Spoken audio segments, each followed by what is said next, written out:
안세영의 이름이 다시 세계 스포츠를 뒤흔들고 있습니다. 올림픽 챔피언이자 세계 랭킹 1위라는 타이틀을 넘어 이제는 배드민턴 역사상 최초로 한 시즌 상금 100만 달러를 돌파한 선수. 숫자는 이미 그녀의 지배력을 증명하고 있지만 진짜 이야기는 여기서 시작됩니다.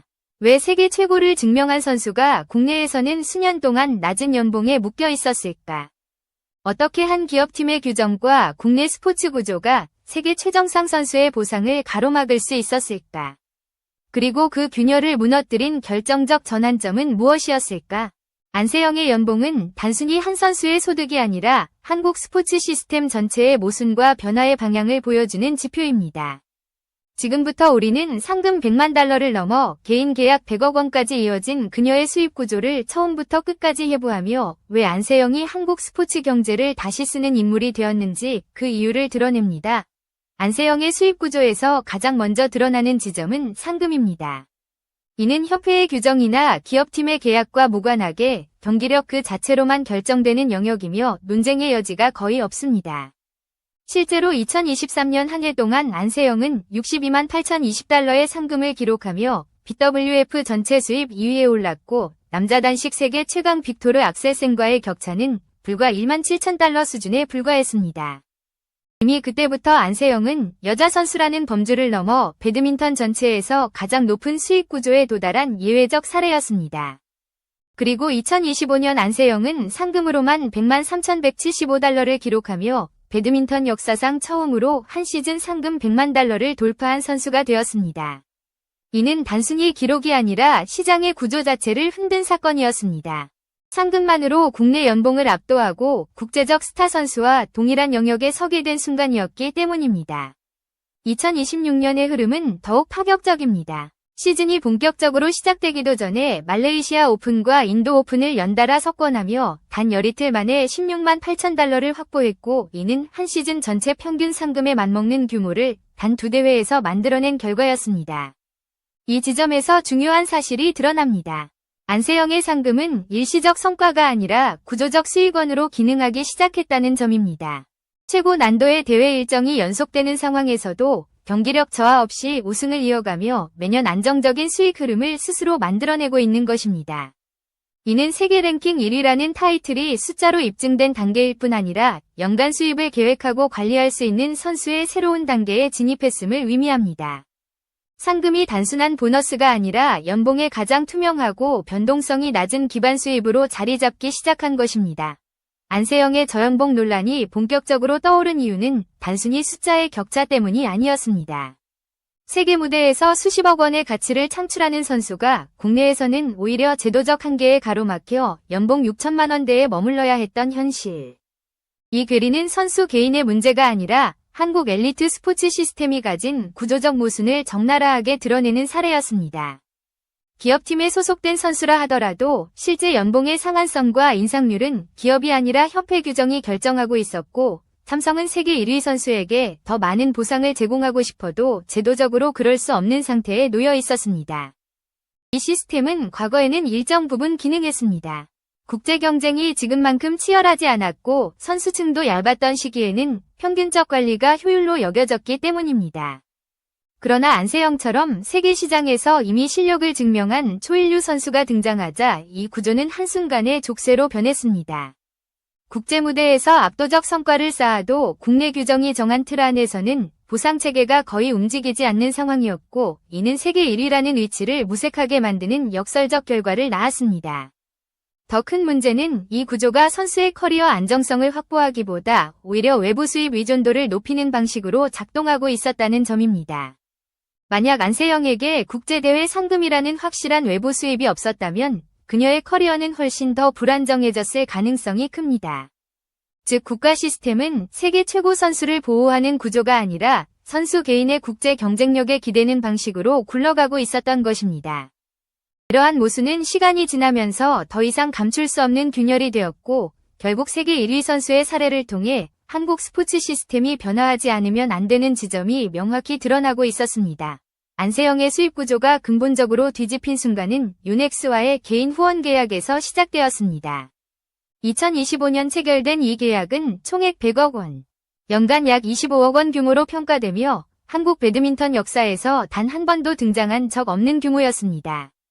이 계약은 단순히 큰돈을 받았다는 의미가 아니라 그동안 협회 중심 구조에 묶여있던 선수의 가치가 처음으로 시장 논리에 따라 정면으로 평가받은 사건이었습니다. 안세영은 더 이상 팀 소속 선수의 범주에 머무르지 않고 글로벌 스포츠 시장에서 독립적인 자산으로 인정받게 된 것입니다. 특히 주목할 대목은 리닝이 제시한 더 높은 조건을 스스로 거절한 결정입니다. 단기적인 금액만 놓고 보면 리닝의 제안이 더 매력적이었지만 안세영은 경기력 유지와 장기적 커리어 안정성을 최우선 가치로 판단하며 유넥스를 선택했습니다. 장비 적응 리스크, 부상 관리, 트레이닝 시스템의 연속성까지 고려했을 때 유넥스와의 협력이 선수 생명 주기를 가장 안정적으로 지탱해줄 수 있다는 결론에 도달한 것입니다. 이는 단순한 스타 선수가 아니라 자신의 커리어를 전략적으로 설계할 수 있는 단계에 올라섰음을 보여주었습니다. 더 나아가 유넥스 계약은 장비 제공을 넘어 기술 지원과 의료 재활, 커스터마이징 시스템, 브랜드 관리까지 포함하는 종합 지원 패키지로 평가됩니다. 이는 후원 계약이 아니라 사실상 장기적 경기력 보존 시스템을 구축하는 과정이었고 그 결과 안세영의 수입 구조는 단기 성과 중심에서 장기 안정 구조로 이동했습니다. 삼성의 연봉은 기본 장치로 남고 대회 상금은 변동 수입으로 이어지며 유넥스 계약이 전체 수입의 중심축을 형성하는 완전한 삼각 구조가 완성된 것입니다.